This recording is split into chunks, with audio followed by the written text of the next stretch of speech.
Tak, přátelé, tímto ohlašuji, že mě napadlo natočit další video, jelikož mnohé z vás to děsně baví. Doufám. A rozhodl jsem se, napadla mě taková věc. My jsme teďka s Andrejkou přišli z práce a pospícháme docela do Lidlu, abychom si nakoupili zdravou výživu, hlavně vločky, Biterol a Prosecco a tak. A protože pospícháme, tak jsem si vzpomněl na takovou zajímavou paralelu ze života, kdy vlastně často slýchávám od lidí, když se bavíme o tom dodržování toho dietního režimu a cvičení a všem možným, že na to nemají čas. Jo, já to chápu moc dobře, já jsem dělal 12 na směny, taky jsem měl málo času. A proto mě napadla udělat taková challenge, prostě, že tady uvařím úplně jednoduchý jídlo, takový běžný fitness bez fantazie, což znamená kuřecí prso si tady orestuju na pánvi, na olivovém oleji. Tohle se mi nesmí stávat, protože to hrozně zdržuje. Takže si to vyberu teďka na začátku. Tak, na tomhle olivovém oleji, který jsem nerozbil, takže ho můžu použít. A a uděláme rýži k tomu. Jo, ta se jakoby nevaří, jo, já jsem jí dal totiž vařit, už před tím videem neuvědomil jsem si to, tak jsem řekl, že to takhle jako na fejku, tak jsem to vypnul, ale ona není vůbec vařená, jo, byla tam sotva 10 minut, takže, no, ale tak jakoby na tom nesejde, ta rýže bude hned. A každopádně, takže ta rýže prostě s nafejkovanou rýží to uděláme a uděláme k tomu nějakou zeleninu, jo, tady prostě já kupuju takovýhle saláty, to je super, protože člověk se nenádře při přípravě. A takovýhle 2 rajčata ze zahrádky od Andrejky babičky, což je taky pecka. A já myslím, že pomalu si tady připravím ještě zbytek věcí. To ještě samozřejmě nebudeme počítat, jo. Do té přípravy, jo. Znamená to, že si tady vemu takhle, vemu si, abyste neřekli, že to je úplně nějaký jako nepoživatelný jídlo, jo, tak si tady vemu normálně ještě česnek. A cibuli máme kde, zlato? Jsem včera vzal asi kilo, tak tady. A cibuli máme tady. Takovýhle 2 malý cibule tam dám, jo, je to asi, já nevím, 60 deka masa a já si myslím, že teď to můžeme odstartovat, jo, bude to 3, 2, 1, tak, takže to bychom měli. Se pokusím co nejméně mluvit a co nejvíc konat, aby to bylo co nejrychlejší, ale víte, že to moc nedovedu, že jsem prostě takovej, akorát to vyplním ten čas. No. Každopádně, tady úplně němý divadlo z toho dělat nebudu, ono se to pak nějak vystříhá, zrychlí, nebo co nebude zajímavý, co bude zajímavý, tak tam dám asi v normální rychlosti. No Andrejko, ty nám k tomu můžeš říct třeba, aby to bylo takový pro diváky a fanoušky pro našich 24 followerů, mimochodem, jsem si všiml, že už mám 24 followerů, takže super, každýho followera z vás 24 strašně moc miluju. A jestli se někdo chcete přidat do našeho výběrového klubu, tak můžete, jo. Na mém kanálu máte prostě jistotu, že když mě začnete sledovat, tak se stáváte členem strašně úzkého kruhu lidí, až řekl bych rodiny. Jo, je to jiný třeba než jinde, když třeba sledujete někoho, kdo točí nějaký zajímavý videa a prostě sleduje ho strašně moc lidí, jo, tak jste tam prostě taky, tam úplně zapadnete v tom davu, jo. Nikdo si vás nevšimne, zatímco u mě vlastně jakoby, jakmile dáte odběr mýho kanálu, tak se stáváte vlastně CEO, jo, v podstatě, nebo minimálně výkonným ředitelem mýho kanálu. Ale říkám, já jsem strašně rád za každý odběr, jsem strašně rád za kohokoliv, koho to zajímá. A proto se snažím prostě to pro vás točit dál, protože mimochodem mě to i děsně baví, jo. Myslím, že stačí, když tam dá, že Míra vaří v trenkách a bude hned 1000 followerů. Jo, tak tam napíšeme Míra vaří v trenkách, no nevím. Přibydou možná nějaký followeri, zase nějaký followerky ubydou, no tak ono se to nějak vyrovná. Každopádně, já bych rád navázal plynule, jo? Trošku jsem to zakecal zbytečně. A chci se zeptat Andrejky, aby to bylo trošku zajímavý to video. Zlato, řekni našim divákům, jak často ty sama vaříš a co vaříš nejraději? Já nevařím. A mám nejradši čokoládu. Tak. Takže máme jasno. z toho vyplývá, kdo v téhle rodině nosí kalhoty. Sukni. Zástěru. Tak, jo. Kterou jsem si nevzal. Je tam? Jako, Máme tu sexy zástěru. to brečím štěstím, že se na mě koukáte.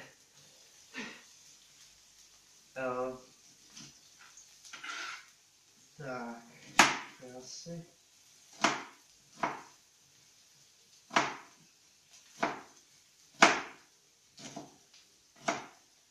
To je takový, jo, vidíte prostě na mém stylu krájení, že nejsem žádný kuchař, jo.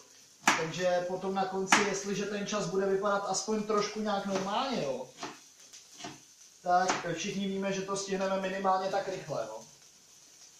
Pokud nebude vypadat normálně, tak víme, že to je jako tím, že ten skill tam takovej není, no. Jako to krájení bych se naučit mohl, přece nechci se chvástat, ale už nějakou, jako už jsem trochu něco navařil, jo. Jakože fakt jo, a možná by bylo dobrý se v tom nějak zlepšovat, no. Samozřejmě, no, cibulka tady, jsem to trošku připotlil možná. Říkám, nejsem kuchař, jo, jdeme na rychlost, ne na to, aby to někdo jedl potom, jo. To už na tom videu nebude, jo. Jo, takže jsem takhle dokápnu ještě zbyteček oleje, tak. Stejně má to být fitness, jo, takže jedině dobře, že ten olivový olej došel. Takže je tam vlastně jenom kapička. Když samozřejmě olivový olej je taky fitness, jo, ale úplně nejvíc fitness je maso na vodě, jo, takže to je prostě pro ultimátní mimozemskou formu, kterou už asi 3/4 roku nemám. A neustále se jí zdaluju. Úspěšně. Tak. Takhle. Dáme tam 3 stroužky česneku, to prostě od voka, jo. Já vařím většinou od voka. Jako i když si v tom se možná někdo najde. Že dost často, i když si najdu nějaký recept, tak řekl bych ne z 90, ale ze 100%, se ten výsledek velmi liší tomu původnímu receptu. Myslím, že tohle nemám, tamto nemám, tohle, jo, pak jakoby jak jdu těma regálama, tak mi dojde, že vlastně třeba něco nemají a tak, pak mi přijde, že je toho málo, pak zase, že bych tam mohl dát tohle místo toho a jako nakonec je to totálně jiný jídlo. Já tam nakonec dám jenom ty 2 stroužky, jo. Tím by se to tady mohlo zatím moc přismáhnout a já už tam chci začít házet to kuřecí. Tak, kuřecí, jo, to vždycky úplně jednoduše, jo, takhle odříznu tady ty ošklivé věci, jo. Mýval jsem ve zvyku to házet naší Verunce, našemu psíkovi, ale teď už žijeme jenom s kocourkem a kocourek jakoby, když mu to maso neorestujete na medium rare a nedáte mu to přímo pod nos, předžvejkané, tak si to prostě neveme, jo. Takže nějaký zbytky to opravdu ne. Na zbytky jsme tady my s Andrejkou a ne náš kočičí král, jo. Takže v podstatě spíš pro něj dělám ty stejky, jo. A možná, když nebude mít dobrou náladu a nenecháme trochu, tak pravděpodobně budu jíst ty šlupky z té cibule.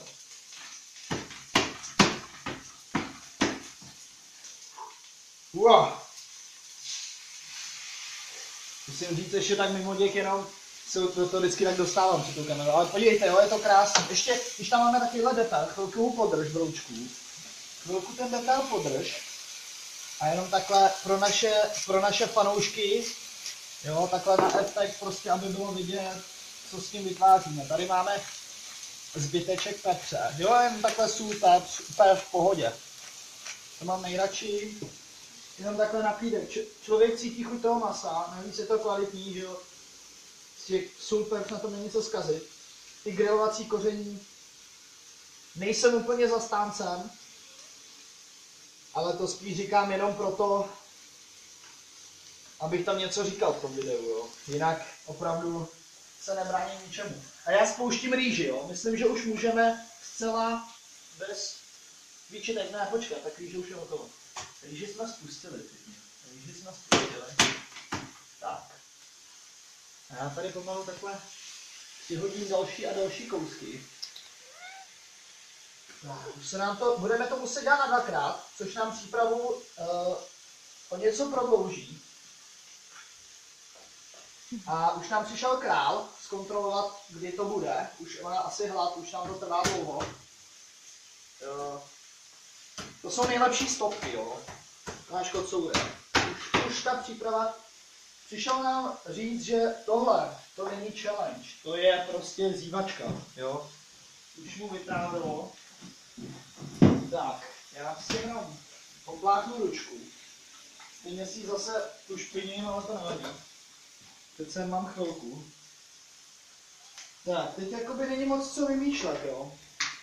Já si tady zatím můžu umýt takhle misku, jo, který to můžu třeba jít. A připravím si tam trochu té zeleniny, jenom si tam nakrájím rajčata a hodím si tam ten salát. To se mi na tom salátě strašně líbí prostě, že to je takový mixík a příprava 0, jo, otevřu, nahážu, což je parádní, jo, nakrájím si do toho rajča, mám salát, zakápnu to olivovým olejem, který nemám, jo, a je to super věc, já jsem rád, že teď objevuju takové věci.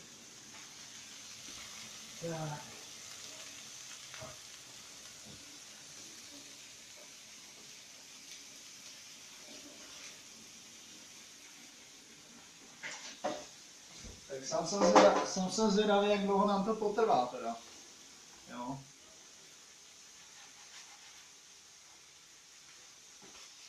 Velmi. Tak.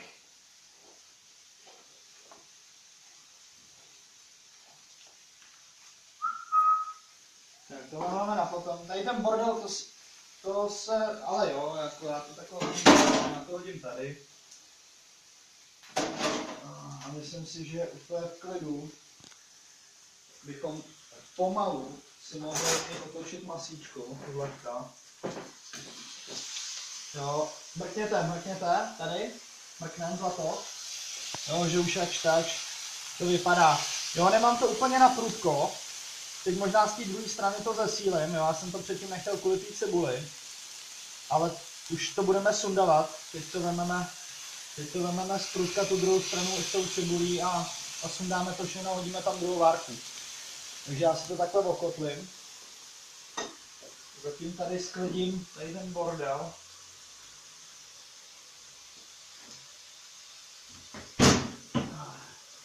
Jinak mimochodem můžete i vidět, jakou máme krásnou kuchyň. A to fakt se nechci nějak chvástat tím, ale prostě mám z toho jenom radost. Jsme našli tenhle byt, vlastně první byt v Praze, když jsme přijeli.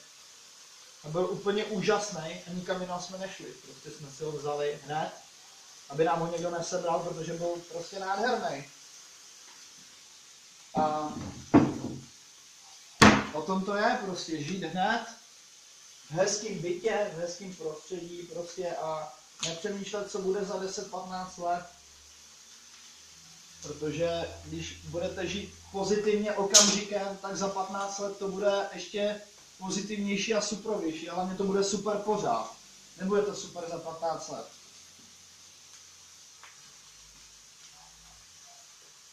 Tak. Takže se nebát a žít naplno. A to je poselství téhle přípravy kuřecích prsou. Jsme se dostali někam trošku jinam malinko. Já teď prostě tady o tom hodně čtu a hodně o tom furt přemýšlím a mluvím. A Andrejka mi říkala, že o tom víc mluvím, než tím žiju. Což je samozřejmě někdy možná možné.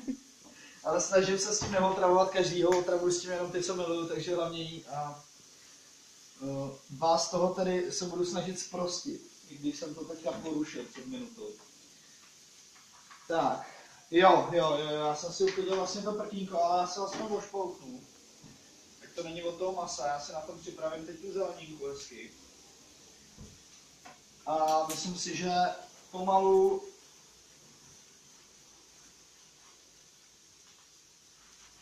máme hotovo, jo? Protože tohle to jede na bomby a než tady dokrájím 2 rajčata, tak to rozhodně bude.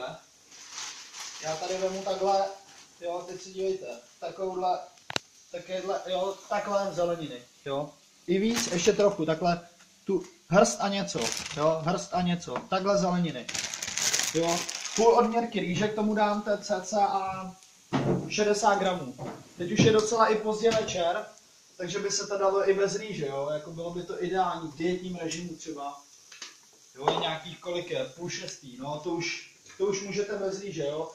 Když máte třeba trénink, takhle končíte, tak si dejte, jo, těch 60 gramů třeba. Ale když máte někdo trénink do 9, hele, už mi to smrdí, takže já to vypnu, takhle a konec, jo. Pak bychom dodělali tohle, ale každopádně já teď půjdu baštit, takže bude konec videa. A jenom to dopovím, že když někdo chodíte na trénink třeba po práci a přijdete v 9 hodin večer, tak takhle, kuřecí se zeleninou, jo, a nedávat už tu rýži. Ono samozřejmě po tom těžkým fyzickým výkonu hodně tělo využije, ale opravdu v nějakým totálně dietním režimu bych takhle ty večery fakt využíval k tomu. Jo, protože když ujedete během dne, nebo ne, ani bych tomu neříkal ujedete, když prostě se trošku najíte během dne, tak je to úplně v pohodě. Jo, ale večer, kdy je to tělo totálně rozjetý a ono vlastně za ten den je rozjetý a rozežraný, jo. A chce jíst. A vy toho využijete v tom, že ono čeká zase, že dostane prostě jak během toho dne, nebo ještě víc třeba. A vy tím, jak mu dáte jenom tu bílkovinu s tou zeleninou, tak ono najednou neví, co se děje a ono to doplní z toho tuku. Šáhne to do toho tuku. A nic neuloží, jo. Právě jakmile tam dávám ty sacharidy, takhle večer, tak to se prostě všechno nespotřebuje. Pak se to uloží do toho tuku zase. Nebo minimálně mi to do toho tuku než sáhne, že jo, když si ubytek nějaký, jo. Samozřejmě, když jsem vysekaný borec, tohle, jo, od přírody, tak asi si jako můžu dát večer rýži, že jo. Tady mluvím spíš o lidech, co potřebují jako hubnout, jo, tak to už to asi ne. Tak. Jo, takhle to máme. Já si dávám trochu třeba soli a pepře i takhle do toho salátu, jo. To už. Tak, takhle podívejte. Úplně nádherně. Jo, tady si takhle vemu. Jo, cca půlku té odměrky.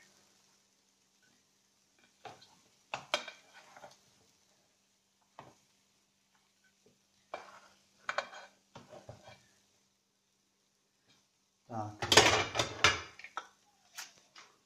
No, a takhle na efekt prdnu to maso takhle nahoru, abychom si to mohli hezky natočit, že jo.